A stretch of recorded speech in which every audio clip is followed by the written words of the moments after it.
The creators of Inside Out picked 5 emotions to bring to life in order to help tell Riley's, Caitlin Diaz, coming-of-age story, but an emotion that remained hidden in the final cut, gloom, was nearly personified as well, and it could have ruined the movie.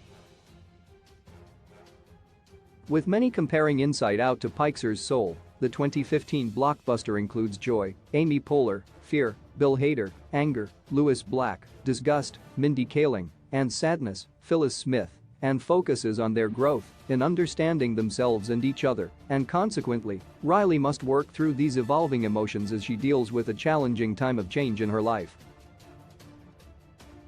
The movie features lots of unique characters who represent feelings that are often hard to describe with words, and personifying such complicated emotions resonated with young and old viewers alike. Riley, a young girl growing up in Minnesota, finds that her whole world is about to be turned upside down when her family moves to California for her dad's new job. The 5 personified emotions inside her don't exactly know what to think of the situation, and sadness begins behaving rather oddly in a way she can't explain.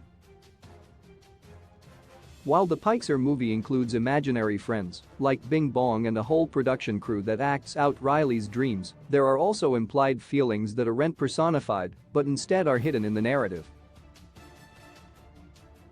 When Inside Out was in the initial planning stages, the creators needed to narrow down their list of 27 emotions to just a few, and one of the emotions that didn't get personified was gloom. The character was actually meant to be a sort of villain, but as the story unfolded, gloom was starting to sound like depression.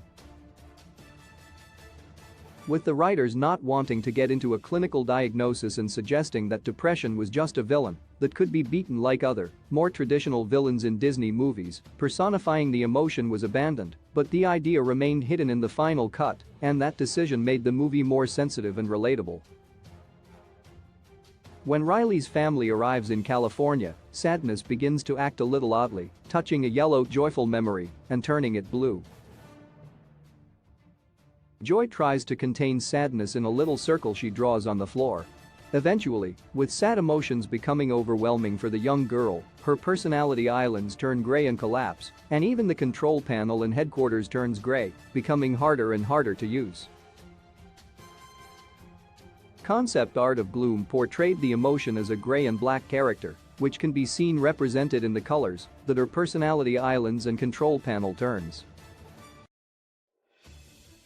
Rather than including a personified version, the Pixar movie broke tradition and made the villain more metaphorical, giving viewers space to interpret what Riley and sadness were feeling in a way that was meaningful for them. Pixar has been tackling the portrayal of difficult emotions for years now, but the sensitivity with which the creators of Inside Out approached the subject in Riley's story shows that they really had a handle on how the movie would affect audiences. By not including gloom, what was originally supposed to be a villain, they have acknowledged that the very emotions they were trying to represent were not so simple, and that is what made the story more relatable. Pixar's spin on the traditional movie villain, focusing on emotions, is a refreshing approach and one that resonates with viewers on a much more personal level than any scary, unrealistic dark villain ever could.